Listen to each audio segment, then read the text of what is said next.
Cuffs are off, man.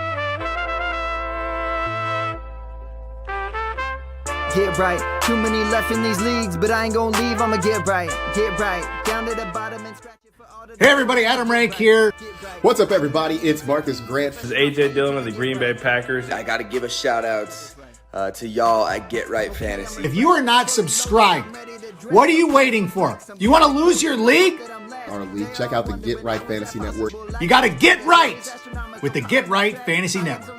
Best of luck with your podcast. Appreciate the support. And you're tuned in to watch my boys at Get Right Fantasy Network. Get you right. Enjoy the show. But I tune in every Friday. Strategies provided, I will lock in every way. So go and roll your sleeves up. Yeah, go roll your sleeves up. And I'm getting down, cause I roll my sleeves up. And I'm getting right, cause I roll my sleeves. What up? What up? What up, world? We are back. I'm Anthony, aka Rasta, and this is Get Right Fantasy Network. And I'm here with another Friday Night Mocks episode. As you guys see, no Classic Mike. He's at the Fantasy Football Expo, so I'm sure having a ton of fun. He was going to try to pop on, but I think I see him down here in the chat. So I have our boys here joining me again tonight. So it should be a fun one here for this semifinal round 2. We got the boys over here, Mr. Phil Ruskin from the Extra Point. How you doing, Phil? Always good, brother. Happy Friday to everybody. For sure. And then, of course, we got Kendall over here from the Fantasy Football Tavern. How you doing, Kendall? Happy Friday. We're doing good, man. Doing good. Let's get to some mock drafting. I'm excited. For sure. We got football on the TV. Tank Dell with the touchdown catch tonight, looking good, picking up where he left off before the broken leg. So that's exciting. Hey, not bad, not bad. I think that's about all I saw, though. I'm not gonna lie, I've been trying to get everything ready, cooking dinner, stuff like that. But I will be watching it. That's all you needed to see. Pretty much, I was gonna say is pretty much it, right? So let's get into it, man. So like I said, we are less than 30 days away from Week 1, man. September 5th. That Thursday night game is getting here very quickly. Like we said, we got preseason underway. So we're going to be doing that second round here of our Mock Draft Tournament of Champions. We have the top 3 from all 4 mocks this week, battling it out to try to earn their spot into the finale to win that title, as well as the $50 cash. So if you guys are interested, make sure you're hitting that subscribe button and get into the description. Go join our private sleeper channel in there. We have the links to all the mock draft lobbies. Next week is open already now. It's already filling up. I think Monday is already filled, and several other spots there, but there are some spots for you guys to get in. So we will get into that. I was late to the party here with my issues. Let's go with Phil. You wanna tell him what we do here at Get Right Fantasy? What we have coming up for our schedule? You want to let's do it. Run through that for me? Dang, man. Yeah, let's go. I'm tired of hearing myself talk at this point. That's why. It's too much. Man, we got a bunch of stuff coming up. So when the season starts, we will be here Monday, Wednesday, Friday, and Sunday mornings. Monday is going to be a recap and waiver wire. Wednesday, roster management, buy, sell, trade targets, ads, drops. Friday is going to be game by game, start, sit suggestions, and of course, all the live Q&A with all the shows. So one of the things that'll be cool, I know we've been talking about it, is we're talking about maybe doing like an East Coast, West Coast kind of thing. Rasta and I are both out west. We're on that good old left side. So we may actually end up doing 2 shows where we split the week for the start sits for the games. So Kendall, obviously East Coast guy, Mike, East Coast guy. So we'll be trying to make sure we get both coasts covered.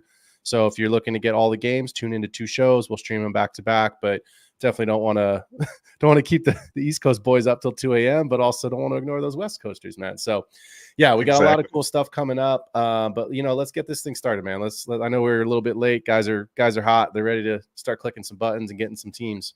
For sure. So I'm going to get this thing going. I know the guys are getting hyphy over there in the mock room. So let's get this brought up on the board. And while we do that and I get this thing started here, Kendall, you want to tell the boys here, or girls, or anyone watching, our viewers here, what the heck is a mock draft tournament in the first place? And why don't you kind of break down what we're doing here for those who are new? Yeah, so our mock draft tournament, created by Get Right. So what we're doing, 4 weeks of mock drafts, Monday through Thursday. We do one pod each day. Top 3 as voted by the panel from here over at Get Right. We each get a first place down to a 6th place vote. First place votes are 6 points. 6th place votes are 1 point. So weighted average, top 3 move on to the semifinals. Each Friday, 4 Fridays, top 3 from each of those are getting put into a real life best ball draft on Underdog, and they're going to play that season out. Winner that's taking home bragging rights. They're taking home all the accolades, $50 of Rasta's money. Yes. Come take my money. Let's go. All I that appreciate good it. I appreciate it, man. It's fun to give out, man. I really enjoy doing this. For us, we get to have a mock every night that we get to analyze, that we get to watch ADP change. We have a ton of sharp drafters here with us. Also, people getting in it for the first time as well too. But the biggest thing is the practice makes perfect, man. Come out, get these mocks, try to do different builds, and when we give that constructive criticism, again, you don't have to necessarily listen to us exactly, but what we're trying to help you do is understand how to build your teams properly, with understanding how ADP is in the pick that you are, which is why we randomize those picks just right before the draft spot. So that you can't just go practice in the same spot and kind of know where you're at. You have to feel comfortable on the fly.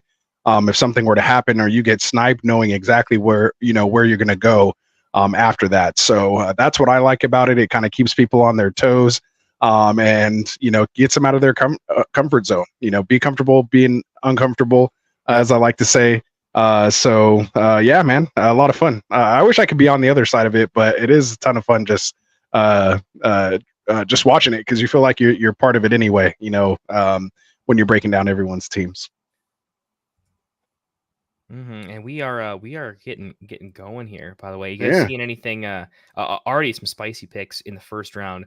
Rafi Bomb, a returning champion. You don't see this in most Superflex drafts. I've done. I think I'm up to like 20 mock drafts today, because our yearly Get Right Ambassador League is going on with pretty much the exact same format, where it's a Superflex redraft. I've done just a million mocks plus all the judging. So I feel like the board almost can't go fast enough when you're doing like mocks on Fantasy Pros just by yourself, or you can get through a mock in like 30 seconds if you're really ripping through it. I'm curious. This is you don't often see Tyreek or CMC going before like the 104, 105. So it's interesting that we're going to see a non-QB start from the 1-2 turn. We'll see how that. And I'm always curious, like we talked about it on my show last night, right? Like I'm always curious what those builds end up looking like if you don't start that way. And it does not mean that you can't still put together a really good team and win from there, right? I mean, we've seen. I mean, look, I've said this stat 4 or 5 times. You probably, if you watch the show, 66 quarterbacks played. Started. Me rephrase. 66 quarterbacks started an NFL game last season. So. Look, you're not waiting for Jarrett Stidham, but it can happen. You know what I mean? Like you're not waiting for, the backups. I mean, I'll tell you what, Joe Milton didn't look half bad last night. He didn't look bad.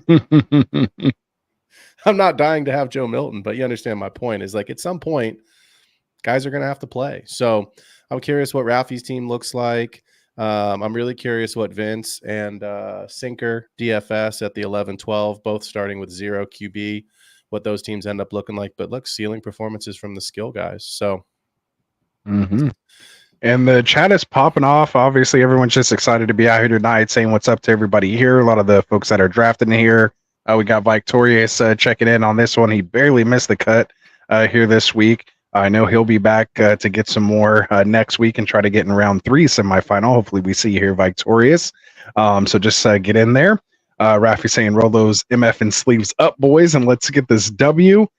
Classic Mike is in the chat down here. Awesome Eckler, who's in this draft. And we got Tresner over here in pick 9. So there we go. Mr. Heat Override, welcome here. I didn't know that was you, Tresner.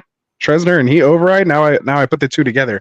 It's funny when you finally get their sleeper handle connected with their YouTube handle. Tresner was in my show last night. That dude has to come back every week because he killed it. Man. I love it. He got the chat fired up. There was back and forth. Him and Victorious were going back and forth with some hot takes of their own. Obviously, I had all of my questions at the end. We had guys participating in the chat, answered some of those fun questions. So Yeah, if you're not subscribed to me and Kendall, I threw my link in the chat there. You can see. Yeah, there you go.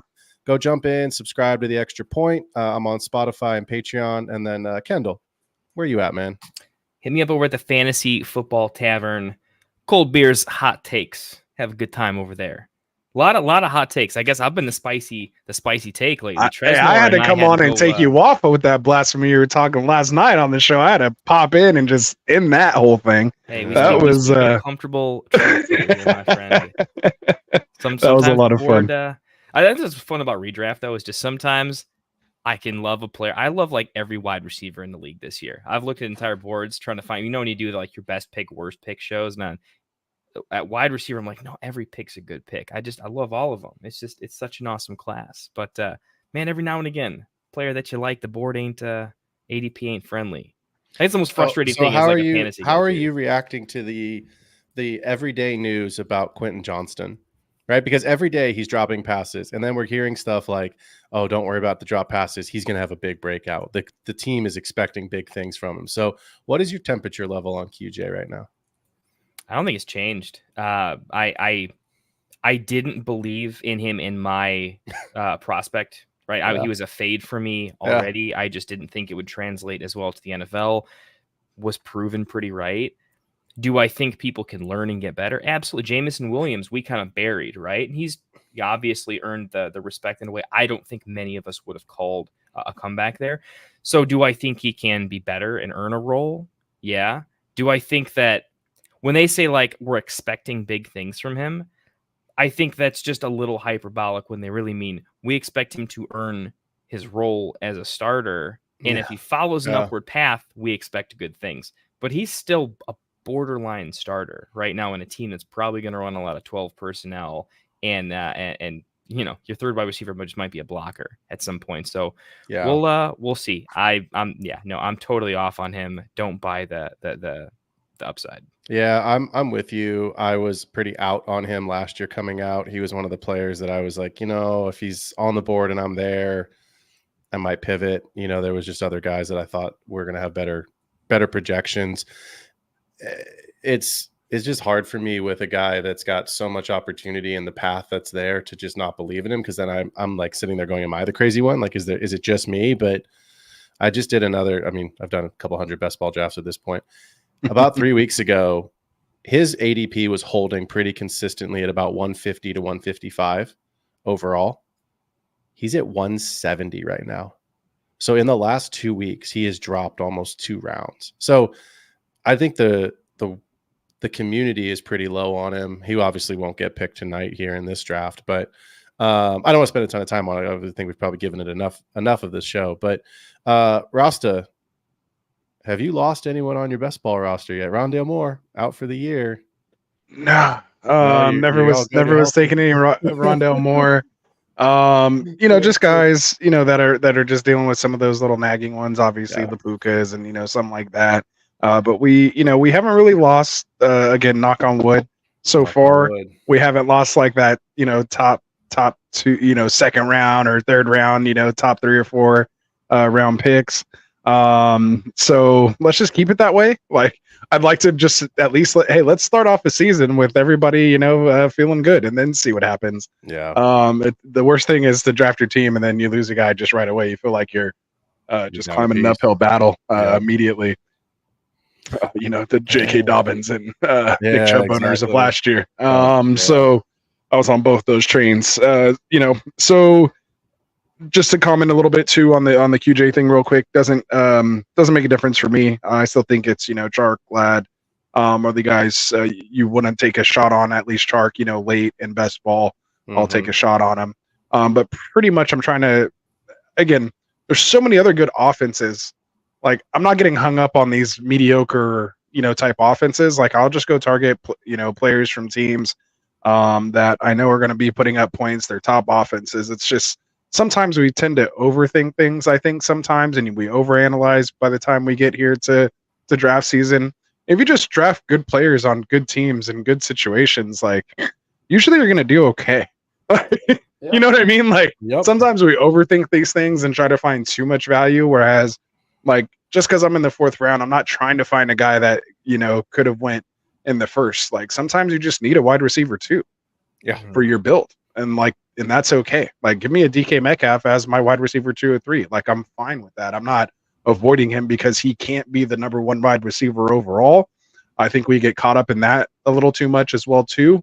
And my big thing this year is I'm also trying to just not buy into all this camp hype. I'm really trying to just hold strong to my just kind of pre-camp, I guess you would say, outlooks, research, everything that we've done coming into this draft. And unless there's just something completely screaming at you saying it's going this other way, I'm not going to read into all that best shape of their life kind of stuff. I'm just gonna I'm with you because I think everything on Twitter, guys get so excited. And obviously in the sleeper chats, they're putting the photos and the videos like up. Malik Neighbors. Like I'm like, bro, it is the Giants defense he's going against, right?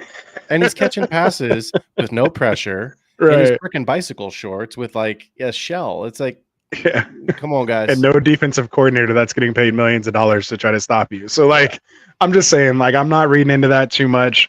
Yeah, granted, you want to try to find the Puka, you want to try to find the Kyrens, but for the most part, if you stick to your builds, understand ADP, where it's at, what players are going to be available to you. Understanding your tiers, I think, is very important. I also think people get too mixed up in, you're kind of talking about it pre-show, like, do you reach for someone or this or that? You were kind of saying, when you look at it, do you review your team and say, oh, I got this person in this round, so this was a good pick? Or do you look at it as, I have this guy and this guy as my wide receiver 1 and 2, and it doesn't matter where I got them. That's a good constructed team, regardless of where you got them, and it fits with everything else because you're not behind or have severe holes because of it. So again, maybe I'm rambling a little bit on it, but these are just kind of just some of those things that, just the draft tips and advice that I like to give out as these folks are going through the draft here. Like, these are the things I'm looking for, when you're making up your team. So. Yeah, I mean, when you get into week 2, nobody's ever going to remember that you got Devonta Smith at the 504. You're just going to remember that you got Devonta Smith here just picked on RJ's team. You're going to look at your roster and go, I have Devonta Smith as my wide receiver 3 and be really, really excited about that. Right. So that's the kind of stuff that I think people get. What I'm looking for, Kendall and I talked about this a couple days ago, but what I'm looking for with these camp reports, in all honesty, is negativity. Right? Is a guy slow? Is a guy getting outplayed? Right? Like we saw Eric Gray last night. Tyrone Tracy was the hotness. Eric Gray outplayed him. So that's an interesting one to keep an eye on for that number 2 job in New York behind Devin Singletary, right? But, when is Joe Mixon going to start practicing again? When's Jamar Chase going to start practicing? Jamar Chase isn't injured. But that's the kind of stuff that I'm looking at more so than who's catching passes in their underwear, right? Like who's injured, who's not playing, who's hurt, like what's going on. So, yeah. Kendall, what do you like for some of we're into the 6th round now. We got a decent amount of guys off the board. Any builds kind of stand out that you like here as some of the players that have some good value?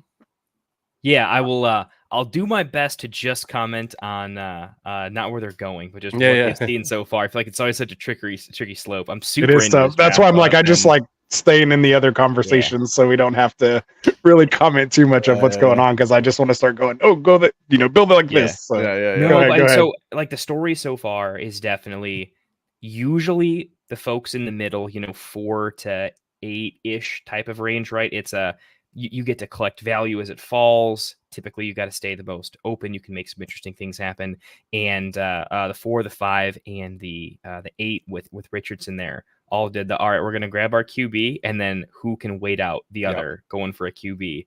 Definitely thought it was probably going to happen in the 4th round is where I thought there would be a second little quarterback run. Didn't happen, right? Uno ends up going with Kelsey, wide receiver run. Thanos ends up giving in and taking Herbert. Personally, I think Rafi Baum actually has probably my favorite start currently, just because I am really loving, I think Stafford is really mispriced. Just from like a really simple, me and Phil were talking about this before the show. If we're saying that Cooper Kupp, when healthy, right, and we're only talking about upside winning leagues here, right? So when healthy, Kupp, is probably, his ADP is going to rise even more than the 411. He's going there with some risk based. But where we see Kupp and Puka finishing, plus what we think about their overall running game or their offense should be super improved offensive line, Stafford easily could be a top 5 quarterback without rushing, just because the touchdowns need to go passing instead of to the rushing. But with how abysmal their defense is and how improved their O-line is, Stafford's probably my favorite of just like waiting. I think there's an easy reason that Stafford should be projected higher than like Herbert, Caleb Williams, Trevor Lawrence. Jaden Daniels needs his legs because Stafford is going to just, eat his lunch when it comes to passing. So being able to take him after all those QBs and making that stack work with like the Tyreek Hill start, so you still got your QB2 at a value, that's a pretty insane start. I was nervous with the Tyreek start because you're absolutely saying, hey, I can start with Josh Allen and have a massive tier break edge over everybody else. And that's a tier break that the guys at the 11 and the 12 just have no chance of overcoming in a reasonable way. And so I was nervous to see if that was going to pan out. If Stafford goes just before that, I think it's a little bit of a disaster, but he's pulling it off. Really liking that build. And curious to see where this dead zone of RBs. I've found that around 6 to 10 is a much flatter tier at running back than I think you want. Every player starts to feel like, oh, this is a good spot for him because we're falling a little bit more in love with the dead zone. But I'll be curious to see right now how 6 through 10 goes, particularly at the running back position. And we'll see what builds make some sense. But quarterback also, I just think generally, I thought it was going to be more aggressive. After Caleb at the 4-2, I thought we'd see a lot more kind of falling in step, and it's a pretty disciplined lobby. So that's kind of what I'm seeing overall. Disciplined lobby. Sharp QB's guys going here. late. These are the top of the top so far. So, a lot of them got here without having to have those, super QB builds. They know we haven't been real big on that so far, like we said, just because there is so much talent there at that position right now. So, I like what they're doing. I mean, we only have one team that grabbed 2 quarterbacks with their first 2 picks, and that is pretty rare. I mean, that doesn't happen very often. You usually see at least 2 to 3 that are taking 2 quarterbacks in the first 2 rounds. Indeed. So, let's see. One of the things that I wanted to bring up here actually was, I still have it on the screen. What Victoria was saying here about not a fan of a double QB as well as a tight end in the first 5 rounds. And I have that up for a reason too, because I think that's important. Once you kind of understand what type of build you're doing, you can't like combine all the builds in one. It's not going to work out. So like you can't be robust running back and take top quarterbacks and top tight. Like you just can't get top everything, right? So you have to understand where your holes are going to be and what values that you want later on, whether that's at receiver or out that running back position, like we're talking about that RB2 spot and a lot of those hero RB builds. That Kendall was talking about here, these running backs coming on 6 through 10.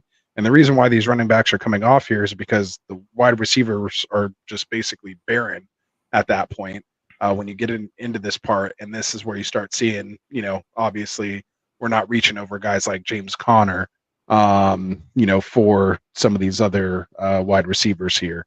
So, that's what I see as well too.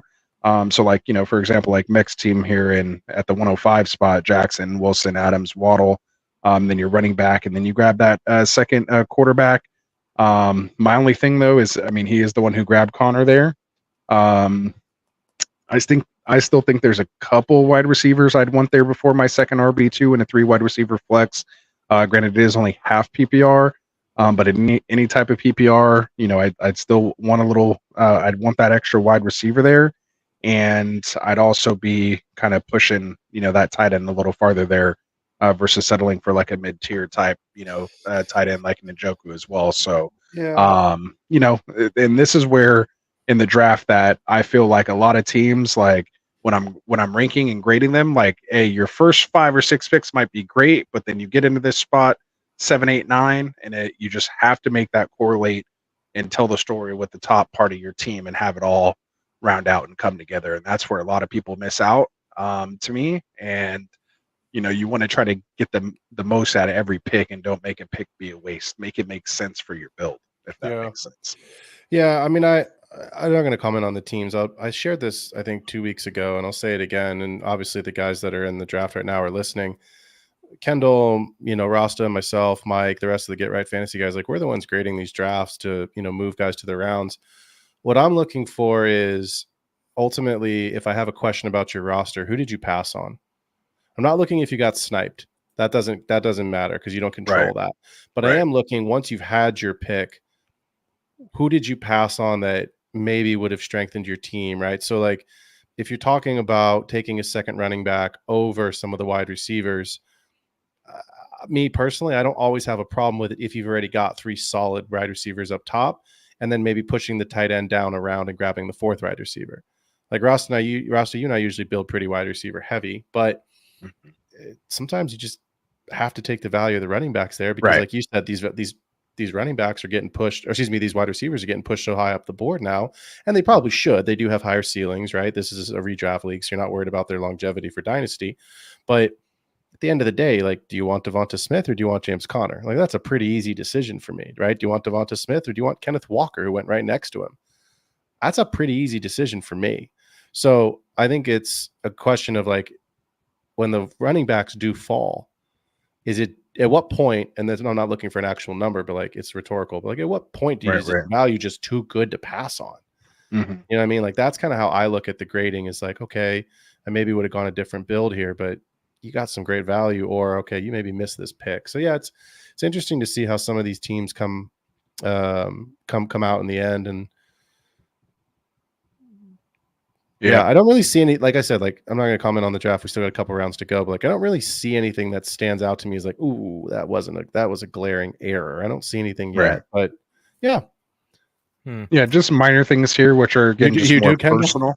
Oh yeah. I can't. You know, I mean, you know me. Like I'm literally for content. I've been going through and trying to figure out like my best and what I've tried to do is really grade. Like I think this year more important than a lot of other years. I'm finding that understanding where I feel there's a small tier that I like or a really large tier that's flatter than I think, where it's like you can have a tier of almost 10 players in some ranges. And I'm saying, hey, this spans almost a round and a half when you include some other positional tiers. And I think it's completely flat. And so I'm changing my ideal roster construction based around particularly where some of these tiers fall, and that, you know, because we've already passed it. For instance, once you get into like the Marvin Harrison, Devontae Adams, Drake London tier, if I go down 3 rounds and I'm still looking at like DJ Moore, Devonta Smith, T. Higgins, I think T. Higgins probably ends it for me. I think that's a much closer tier. It is a tier down, but I think it's not as far off in terms of, you know, upside. Maybe there's a little less consistency with some of those later ones. But because of that, I'm finding, hey, when I do my if-thens, I think I can go a little bit deeper at wide receiver where I can get through round 7 and really enjoy who I'm still able to take. So that's just kind of an interesting thing. And because of that, there's a couple picks where I'm like, it's just because of like when you do the if-then in 2 rounds, I don't think it's going to be favorable when I've done them before. But, you know, that could always be proven wrong. I'm curious to see with you guys, because you guys obviously do just a lot of drafts in general, right? We're in a lot of leagues. We do a lot of drafts. We do this for, you know, we do this in general. Is there a position, like out of all the position groups, is there a position that you feel the most comfortable fading, and which one is in punting, and what is like favorite and scariest to completely fade? What do you guys takes on that? Repeat that. Sorry, I was reading one of the chats. So with like running back, wide receiver, tight end, quarterback, specifically in like Superflex too, because then QB is interesting. Is there a position that you're the most comfortable? Like, hey, I'm okay punting it this year. And what's the position for you that I can't punt it? Like, no matter what, if push comes to shove, the tiebreaker is I can't be screwed at this position this year. I'm just too nervous about it. Like, what is that for you for builds? RB2. Even more so than tight end. I kind of find myself wanting to find. I want to walk away at least with probably one of the top 6 tight ends, if you include Pitts after the top 5, so to speak. Like, I'm okay with Pitts about where he's going. So tight end is your like scariest to punt. You feel horrible if you're punting it. Not scariest like to punt. So as far as scariest to punt, to me it's wide receiver. Like I'm terrified to punt wide receiver because of how early and often they're going. If you feel like, oh, you know, you take CMC round 1 and then come back and, you know, there's Barkley or JT and you go grab him, and next thing you know, you're looking at, you know, Marvin Harrison as your wide receiver 1, it's getting a little interesting. Like it could work, but it's a little scary. Let alone if you take that a little further. That's my scariest one, and then my most comfortable one is just that RB2. So, I feel comfortable punting that RB2 position. If that answered what you were saying. I think so. I just think it's interesting because that's something that it's not some people generally are just more comfortable with wide receivers than running backs or vice versa, right? If you were like the first 0 RB super a bunch of wide receiver guy in your league, right? That's just maybe how you're built, right? But year to year, this position scares me. It's not later great. It's going to be only great for me. I'm always going to take it, right? I think that changes year to year. Like specifically at tight end, some years you could say, no, I'm cool punting. Other years are, right. No, I'm getting a top 6. I think this year's a popular one where almost like the community consensus is I want a top 6 or 7. Otherwise, no, I don't feel great. I don't have a single sleeper late that I even remotely like. It's good or bad. Yeah, I'm okay. I'm always okay punting tight end. And I'll tell you, my sleeper tight end is still on the board in this league. He hasn't been picked yet. So it's interesting to see like when he's going to come up, and when he does, I'll share it. But I think right now I'm scared of receiver because I just think the ceilings for some of the top guys are just way too high. Put it in the private chat. Is that who you were thinking about? That's exactly who it is. Okay. That's exactly who it is. And so, it's not rocket science, but no, I know. I'm just saying. Exactly, yeah. Most exactly people were listening to the show on Thursday, so we definitely. I gave it away last night for sure. I gave it away last night 100%. And when we do the next week, we're going to do league winners, and he's going to be there, at least for me. So, but yeah, I think this year with the running back class, like, I'm actually okay punting it down the road a little bit because I think there's a clear tier break after 1, 2, 3, 4 after JT, Barkley, whoever you have is kind of that RB6, right? Like you got CMC, Brees, Bijan, Gibbs, Barkley, JT. After that, there's a tier break for me. And so I think it's okay if you're telling me that Josh Jacobs, Rashad White, that's interesting. I'm not going to put Achane in this group, even though he's in this round. Kamara, Achane, they all have, Cook, Mixon, they all have similar ceilings and similar floors. Like, sure, there could be an outlier at the position, but you're not getting a ceiling like you're getting with the top guys. And your floor is relatively high for some of those guys. Like Kyron's pretty safe. Obviously, any player can get injured on any play. But I don't really see Blake Corum eating into a ton of Kyron's work. Right. Kyron's still the guy for me. But is he really going to outproduce Nico, Drake London, Chris Olave? Like, I don't know. I don't know the answer to that. To me, that's an interesting cross-positional, comparison where you're not going like, is this RB going to be better than this RB, this receiver better than this receiver? I think when you get into the cross-positional, it's really interesting to do a study on it. I'm always okay punting tight end because I've said this a million times, and I'm sorry, Thanos, I'm going to pick on you just a tiny bit. Sam Laporta going at the 3-0 in the third round is too high. He has to return his value. He has to repeat what he did last year. He has to be the tight end 1. Sam Laporta as the tight end 1 last year, if he were a wide receiver, would have finished as the wide receiver 15. So he doesn't even finish as a wide receiver 1. And so to me, that's way too high, where like David Njoku went in the 8th round here as the tight end 9, and he finished last year as the tight end 6. I think David Njoku is another player that, again, I don't love Deshaun Watson. I think if Deshaun Watson's the quarterback, Flacco was way better for Njoku. But like Njoku is a player that it wouldn't surprise me at the end of the year if he was in the top 5. You know what I mean? Like it doesn't, you know what I mean? Like George Kittle. Hey, he was on my 42nd place team on Underdog. I'm just saying. That's what I'm just saying. David He won me a lot of money last year. He was a league winner last year. Only because of Joe Flacco, though. Exactly right. But my point is that I heard a stat where he was averaging with Deshaun Watson only like 8-point-something yards. Yeah, where'd you hear that? Or fantasy points. I think it was on Fantasy Football Today. Oh, yeah. This morning I was listening to it, but yeah, that 8 points stat last night. Or maybe it was that. It could have been. I listen to a lot of stuff, so full disclosure. But yeah, and then 18 points with Flacco. That was me. That was you. Oh, okay. All right. Credit to. Hey, this is why you guys gotta make sure you guys subscribe over here to the extra point, man. See, it's in there. It sinks in, guys. You remember this stuff. This is what the research is for. But look, here's my point in a nutshell about these tight ends. Dalton Kincaid in the 6th round. Could he outproduce Laporta? Yes. Trey McBride in the 5th round. Could he outproduce Kelsey? Yes. Kyle Pitts remains to be seen. So I'm not saying that Pat Freiermuth, Dalton Schultz, Dallas Goedert, that tier of receiver, or excuse me, of tight end is going to outproduce the top guys. But is the variance really going to be that much different from that second tier of tight ends if you miss out on the top guys? Probably not. So I don't know. We'll see. Like, there he goes. Jake Ferguson in the 12th round. Dem Boys 89. I know that's crazy. That is insane value. He was better off taking.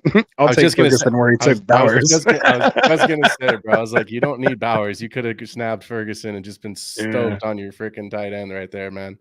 Bowers. So since I wasn't on the show last night, Brock Bowers is my guy that I'm not picking. Like, he's your do not draft. He's my do not draft. Yeah, who? Give me one. Just where he's going with that offense, who's throwing to him, a situation. All right, so Bowers is your. I don't understand the value. Yeah, I think that's where just the rookie. He 108 in rookie drafts all day. I'm all for it. Dynasty, make it happen. But redraft, I can't get there. I got to see it a little bit first. Who's your do not draft quarterback? My do not draft quarterback? Yeah. That's tough, man, because at the right price, I'll draft almost anyone. Like, there's like 15. Yeah, like, you know what I mean? I can tell you my favorite is Kyler. Like, he's my favorite. Like, I think he's the best value, especially in 4-point. Like, he's just going criminally low, and I think this is what Ethan was screaming from the mountaintops earlier in the draft. You know, he's like, I think, potential QB5, like maybe at worst. So like taking him any later than like him going like QB7, 8, 9, like to me that's just a steal. I have so many shares of him in best ball, and I'll take him naked in best ball, just because I think he has that upside. And you know, you could build in those backdoor stacks as well too with Dortch and Wilson later on. You can get Wilson really super late. Yeah, I got both of them on a build yesterday, like just super cheap. Yeah, because I took him naked early and was just like, oh, I could finish up here in this weird scenario where Marvin Harrison gets hurt and it's these two guys for your fantasy playoffs, right? Hey, wouldn't that be weird? A top player gets injured. You've never seen that before. Imagine that. Weird in the NFL. Guys get injured. Yeah. So that's good stuff, man. So this draft is done, man. It was 30-second picks. These guys are sharp. It went through very quick, man. Just 37 minutes in, and that was including our intro and everything. So these guys are finished here now. Or no, I need to scroll down a little bit. We got one more round. Let me scroll down here. There we go. You guys see that now? All right. These are the league winners, Rasta. Don't cut these guys. Oh, I was gonna say, one of my favorite picks right there, Tyler Algier, just went off the board. Yeah, I think you guys were talking about that yesterday too. We had two legit 0 RB builds too, with nothing until the 7th, and that definitely counts. That is interesting. I'm curious to get your grades on those. Typical, strategy says you can't do 0 RB in half PPR. You can always do it in full PPR, but usually half PPR is the cutoff. I'm curious to see how we think about that. With the way wide receivers are being pushed down, especially in a 3 wide receiver Superflex, like those running backs are going to be pushed. So you can kind of get away with it. I mean, the definition of 0 RB usually is not until the 6th round in a 1 QB. So I kind of extend that to maybe the 7th or 8th in a Superflex. I think it'd be done. Like, I think Thanos did, pretty well with the 0 RB, getting Mixon as your RB1 with Warren there. It's what I kind of like to call almost like a villain RB is what I like to call that almost. Took the RB2 in Dallas when he could have taken the RB1, though. A little curious about that one. Yeah. I'm all in on Dowdle over Zeke. I'm there with I think Zeke is such a fool's gold pick this year. It's like the ultimate, like, man, he could totally give me like 8 points, man. Super stoked. My problem is I probably would have went Chase Brown over Samuel. I'm not that big on Samuel. Kind of avoiding him usually because either I'm taking Coleman either before him or Shakir later. Yeah. Chase is like an elite 10th round pick for me. But yeah, Chase is good. Robinson, Jerome Ford, I just think he missed out on all. I would have rather had all those running backs. Maybe he thought one of those 3 was coming back to him. Did you? I would have taken Benson over Elliott. Did you answer? which I one? know you're answering in the chat last night, but all my those were awesome. Thank you. My game questions. I'll throw this one out here for the night because I know there's a bunch of people watching the show. Throw this in the chat. Zeke Elliott, Rico Dowdle, and Deuce Vaughn, all three, will have less points than Derrick Henry. We call this game legit or bullshit.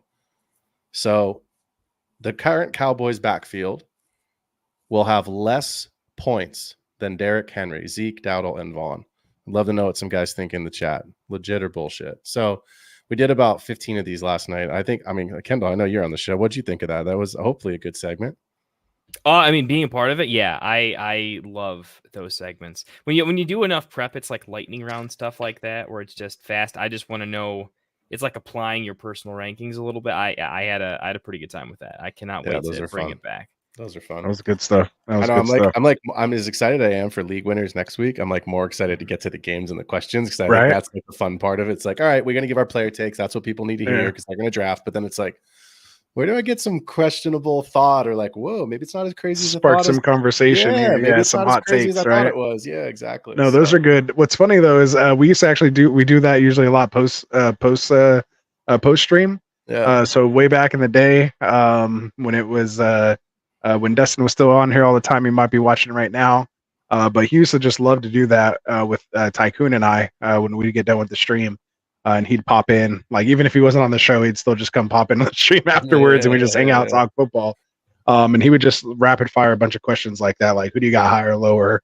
You know, this guy or this guy, just quick decisions on these guys. Or as we're like in season, like so who has the most rushing yards, or name the top 3 rushing leaders right now. Stuff like that, just to kind of see where you're at and where your mind is. So I love doing those.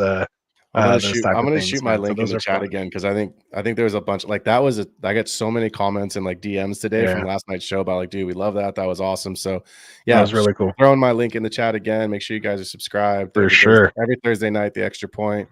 But yeah, man, it's good. So I saw a player come off the board, and I want to know what you guys think because you guys know how high I am on this guy. But with Josh Downs going out for 4 to 6 weeks, what does that do to AD Mitchell? Does it change your opinion? Does it kind of stay level? Like, where are you guys? Because I'm going to start with you, Kendall, because I know you're probably the highest of all of us on Richardson.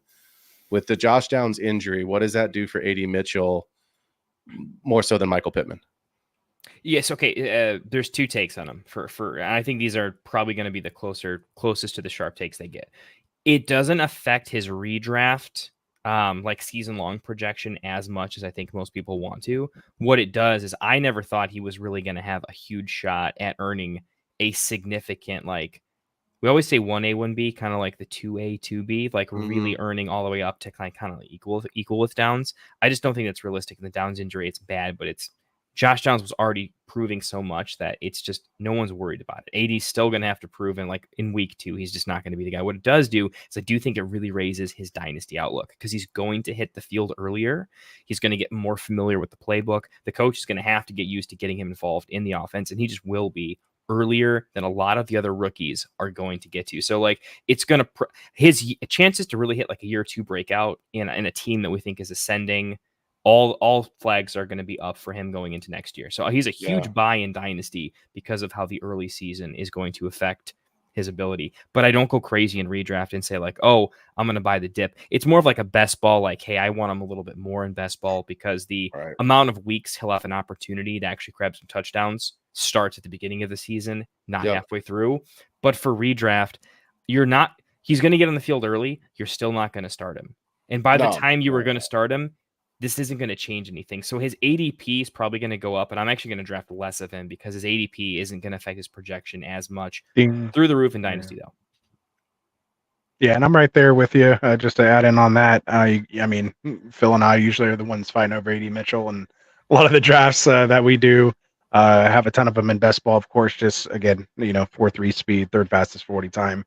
Give me some of that in best ball all day, where I don't have to decide when to start him each week.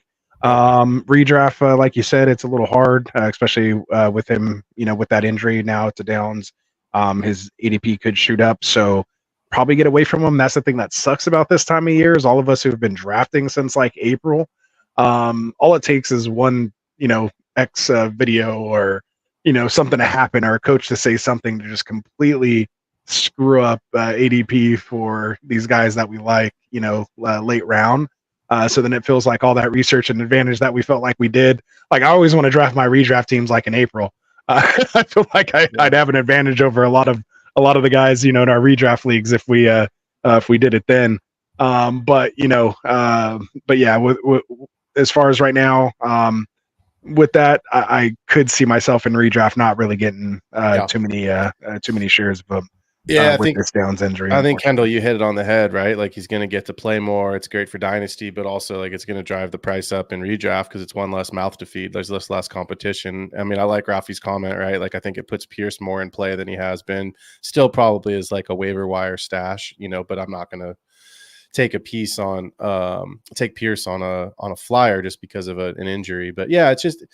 This is what I said at the beginning of the show, right? Like I'm looking for injuries. I'm looking for, negative news because that's really what's going to help me make, some of these guys we have question marks about. Am I going to take the investment or am I just going to pass and, let someone else take it and be okay being wrong? So, yeah, I mean, there's certain guys. Obviously, we've been on, like you said, Rasta since April because most of us are pretty invested in dynasties. So, like, we want to see some guys on the field. We've been, waiting for so long. It seems like so long for sure, man. I wish I go back to the days where I didn't start doing research until like a week from today. I got hit up. I got hit up today. I want to ask you guys this question. I got hit up today 2 different times by guys asking about trades and dynasty, and I'm always happy to help. Oh, yeah. But it was just weird because they were like, should I trade the 106? Should I trade that? And I was like, hell, you haven't done your rookie draft yet? And then it hit me. I was like, you guys haven't done your rookie drafts yet. And they were like, no, we tried to like do it like right before the season. I'm like, that's a redraft mentality, right? But right. I could see it though. Like, I mean, I guess they want to be part of draft season, but like the best part of being in Dynasty is the fact that you get to draft in what? Late April. Yeah. April, May. I mean ours started like the Tuesday after. Yeah, most of my redrafts start that Monday. Like it's like Monday, we're already itching and chomping at the bit by then. Dude, as soon as the first round's over, I'm like, all right, I have the 1-0 whatever. And I'm like, I know who I'm going to be able to, I know who's going to be there, I know who's not, So yeah, it's interesting. But yeah, like, is that, I don't know. I mean, like we obviously always do ours, but it was just so weird to me. So like, do you guys feel like with redraft, when is your sweet spot for your redraft leagues that you want to kind of go and have that draft? Go ahead, Kendall. Timing wise, like it's a weird question, specifically because when you do as many leagues as we do, it's like whenever I can, I can organize them around the other 25 days. Yeah. Basically, it's just like I need half my leagues to be really early because the other half needs to be all the way up into it just to fit them all in. There's those days where it's like, because I'm a big fan of like, no, I know everyone's all over the place. We'll do a bunch of slow drafts. Like for me, redraft is like it's a sacred cow, if they will. It's a no. We do 2-minute clocks. Honestly, feels too long for me in redraft. I always wanted that to be we're doing especially this. We've been 30-second best ball picks. Yeah, the pressure of like, I'm a big fan of minute pick clocks tops. Like I want it to be a battle of like preparation and wits along with player takes and making it work. And so. Optimal time, I mean, I want as close as I can to it. Typically, I want to say like the last week of August is usually my favorite. Anytime I'm putting it out, I want to make it like the second to last or last week of August because that gives me like an emergency day or two just in case. But that's my ideal time, I think, in redraft. But personally, I need leagues that are like, I need a few that can start the second week of August in the first week just to get them out of the way, I'm in 2 slow drafts right now. Shout out to the ACG Veterans Charity League from our boy Jeezy. Hopefully, if you guys didn't get in this year, you can get in next year. Help support our veterans. It's a great little league there. It mirrors the Scott Fishbowl scoring and settings. So that's a lot of fun as well. So it's good practice if you're trying to get into the Scott Fishbowl to understand it and how to draft it. And then, of course, like you mentioned earlier, our Ambassador League is going strong right now. Again, just want to send out quick prayers and thoughts to our boy Wilson, Ambassador Extraordinaire, the guy that helped us put our intro together, the guy that's done so much here for the channel, bringing a lot of the viewers here have come here from Wilson, and of course helping us get and book a lot of the guests that we are able to get here on Get Right is from him. I just want to send some thoughts and prayers out to his family, dealing with some family struggles right now, just to not put all his business out there. But just so you know, man, the whole Get Right community, we're all behind you and sending our prayers and wishes to you, man, and hope you can get through it. Just know you're here. A lot of the times, fantasy football is a nice outlet for folks. You know, it allows us to just kind of leave our regular world and literally play in the fantasy world. But at the same time, it's not the end all be all. Family comes first, of course. And so just, wishing the best there. So I just want to take a quick moment to mention that. Plus one. Absolutely. So yeah, man. So other than that, anything else? Oh, I did want to get to this. Goss said, since we finished early, can we get some grades? Absolutely not. Absolutely not. I've been trying to grade in my head. I was like, we're not going to get grades, but I don't mind pulling up the teams and. You want to pull it up? I'm not going to grade them now. So this is what we used to do. Like when we have guests and stuff on. Let me get the draft board back up here. So we like to do this. So instead of like breaking down a whole team and going through it and all that, just pick out, and I'll kind of give you some time to think here. Pick out something that team that you see that something that maybe they got right, and then pick out something that they got wrong. Can you scroll up? Can you scroll up to get the? Oh yeah. Those are kind of important rounds. Yeah. For sure. So let's go. That's good. Right there, I think. Right. I mean, that gives us everything. All right. Yeah. So just tell me. Look at the teams. Point out something again, not to just put anybody on the spot. But just, something that you see that someone really got right. And then maybe point out something that somebody got wrong. So, Kendall, since I know you've been just over here calculating it, I could see the equations just in your background. You should just create a background like that with the blue screen that just has the, all the equations going by, like on Hangover. So tell us something that you feel that somebody really got right, and then maybe something they got wrong. It could be a different person or it could be any team. It could be a pick. It could be a construction. It could be kind of general. You could be creative. Something that someone got right, something that someone got wrong. Okay, something that someone got right.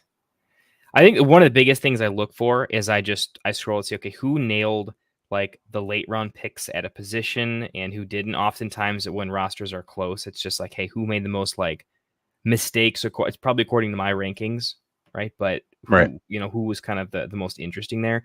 I think Awesome Eckler did a really nice job. Only with the hyper fragile RB build, but 11-3, 11-1 and 12-12, getting Brian Robinson and Rico Dowdle. It's just enough picks I like, picks that I think have very similar, like they're flat tier all the way up to the backs in round 8, 3 rounds earlier. So I think you're just getting a good value there without taking too many.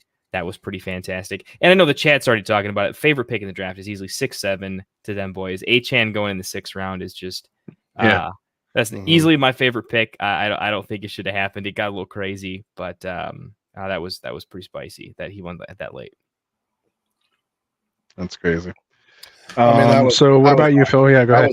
That was the obvious one, to get Achane in the 6th round. But more important than that is the fact that he's your RB3, right? We've talked so much about, do you want Achane as your RB1? Do you trust that? Do you have, confidence in it? I think a lot of people would rather have Achane as their RB2. I know there's some guys, like I know Victorious, if he's still in the chat, I know he said last night, like he's very comfortable with Achane as his RB1. It's one of his top targets to draft. So that's fine.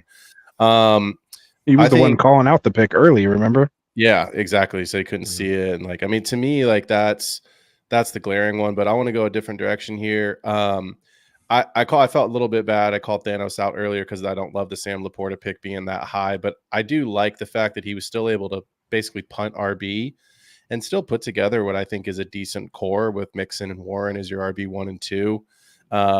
It's a little fragile, but I also think there's some ceiling with some of his other guys, so it makes up for it. Obviously, you have Josh Allen, so you can get kind of that rushing. What you're missing in the ceiling, for the running backs, you're getting from Josh Allen is kind of your hyper RB, quarterback. The thing that stands out for me is Heat Override drafting Hawkinson as his second tight end. I understand the name value. I understand the offense. They're saying he's not going to be ready until at least week 6 or 7. That's half the season for fantasy. You know what I mean? Like playoffs, most teams are starting their playoffs in week 15. So to me, like I don't want to go back on the Jake Ferguson. Let's just pretend Jake Ferguson had already been drafted because obviously Hawk was picked over Ferg. But like I would go. Let me try that sentence again. I would rewind. Remix. I would rather have Freiermuth or Goddard or even a Luke Musgrave, Cole Kmet. You know what I mean? Like it's not sexy, but if you're absolutely going to say like I have to have a tight end too, I'd rather have a guy that's available. Like Kendall, you said it earlier. I forget who we're talking about now. Oh, AD Mitchell. Give me the guy that's available for as of today for all of the weeks. You know what I mean? So like if something goes wrong with Pitts, I can put another guy in there. I'm not just clogging a roster spot. My hope, I want to say this and then I'll shut up. My hope for Hawk is he goes on IR. I think he has to. Like I can't see he's going to him miss that long. That's what I mean. So if you have an IR spot and you want to take that as Hawkinson, that as your third tight end and have 2 tight ends and then cut one later when Hawk's available, I'm okay with that. But I just don't want to clog a roster spot when you need so many more running backs and especially running backs and wide receivers. So to me, that's just kind of a questionable pick. Especially a guy like we know he's not going to be ready for a minimum of 6 to 7 weeks. There you go. For me, this is really going to test how comfortable am I with not having a quote unquote decent QB2. Because for the longest time, I've usually always been one of those guys where I want like 2 top 15 quarterbacks. You know, not necessarily top 12, but like top 15. Like I want to get one in the first, maybe the third. Or at least 2 within my first 4 picks, generally. And looking at the quarterback rooms for a lot of these teams, I mean, these guys really pushed it, which I think is the right thing to do. And then, of course, the corners making up for it, you know, kind of later, doubling up with 2 guys to make up for the gap that the split's going to have with other folks. But I mean, if I had to argue, like you're saying, Rafi maybe with 2 and Stafford or like Mahomes and Purdy, those might be the only like 2 teams, or obviously, and he'd override who did take like the 2 top guys in Stroud and Prescott. Like a lot of these teams is going to be interesting how I end up grading them ranking them because a lot of these QB2s give me the heebie-jeebies for a lot of these teams. So it's really going to test, you know, the rest of the build. And I think that just, you know, it's a sharp room. They picked up on it that people weren't going after that second quarterback right away and allowed them to really fill in some of these wide receivers and running backs, and some very interesting builds. I mean, I can't wait to really, you know, get into this thing and start breaking it down, because I'm really impressed with the patience and the wherewithal that these drafters had to wait on that second quarterback in a super flex. And just to put it in perspective, I mean, I was doing the super flex on Underdog right now. I think it's the Pomeranian or something, or the Pug super flex right now. I mean, I've seen at least 2 teams in my draft take 3 quarterbacks with their first 3 picks in Superflex. Like some people just don't know how to play Superflex. Yeah. And I'm like, if I got 2 teams doing that, like that's great. Like I feel great because I'm getting so much value on all these other picks, but let alone now I'm starting 2 guys that I'm not crazy about, but at the same time, like they're still going to put up points. And these guys were wasted their 3rd round pick on a guy who can't even start in their lineup. Do I need to share my statistic again, or is it pretty ingrained in our mind at this point? 66 right? Starting quarterbacks. I think we're good. Yeah. So I just like how you know, a lot of these guys did some good builds. So when Frank and I break this thing down on Monday and announce the winners, who are gonna, or not winners, but the folks that will advance, I guess they're winners. Everybody's a winner. But the folks that will advance to the finale, I think it's going to be interesting. I think there's going to be another one of those mocks where everyone's going to get points. Like I think there's builds here that we all are going to like, and I think it's going to be all over the place. I don't think anybody really here completely ran away with it. Again, very sharp room when you're getting the top 3 out of all 4 drafts every week or every day this week. And I think they read the board, you know, really well. Again, a couple picks here and there, but for the most part, I just like what this group did, you know, overall. Position by position in their builds. So we'll see what happens. Agreed. It's so frustrating. I want to give all my grades right now. I'm so close to complete. I do think you're right though. I think this is going to be a draft where We've had draft rooms where we're very like, hey, we all kind of agree on the top 8. Getting it down to 6 was really tough, and it's similar like the top 3 and 4, the bottom 3 and 4 in those ranges are pretty close across the board. I think some of us are just going to be bigger fans of some structures and are going to love it, and others are going to be like, I don't love that structure. I can't Doesn't work for possibly me. give them a top 6 because that doesn't work. So I think Right. it's going to be. I think that's going to make it really gonna be all thin, over. though, because the builds are so different. Like this out of other drafts, I don't think we've seen one in Superflex that was a true RB0, let alone 2, which I think caused a lot of imbalance in some of the builds. Which it's going to be pretty interesting. So it might just come down to our player rankings are pretty similar, though, even though we like different builds. So I think that's probably what it's going to come down to, is who nailed more of the spicy picks and who had a few too many of the, hey, look, a lot of us dinged this pick in this range. So we'll see.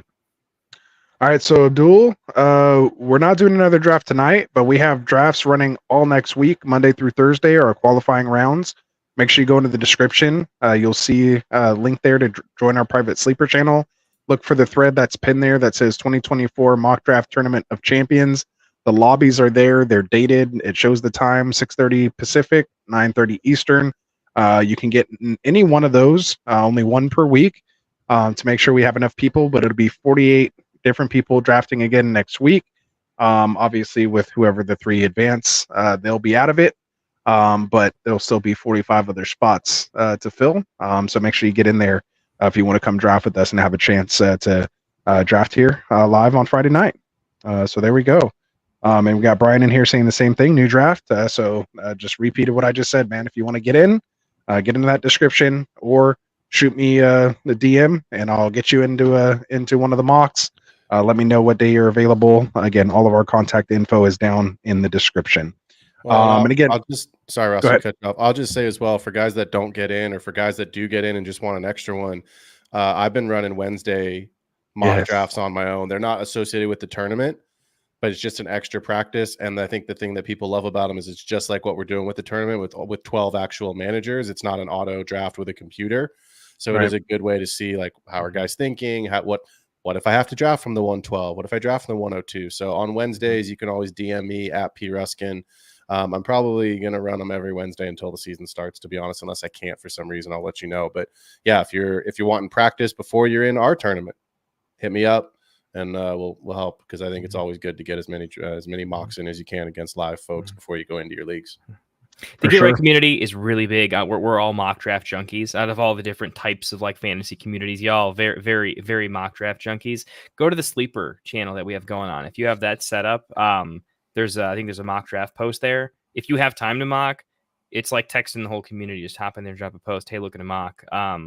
If everyone's doing that, you guys are going to find competitive lobbies in 2 minutes every single time. And oftentimes, if one of us are available, even just on our phone or whatever, you'll see Rasta, Phil, myself, Classic, hopping into some of those mocks. So definitely use the sleeper channel. It's what it's there for. It's why we aren't all on Discord quite yet. It's like we're just keeping it in the app that we all know and love and probably keep open 24/7. It's just an easy way to keep the community connected. So I've been trying to check that a little bit more. But the more you post, the more other people will post, and we'll have mocks all the time. I'm in there all the time, man. I get every notification. I see everything that gets posted in there as the admin. So I guarantee you I see it.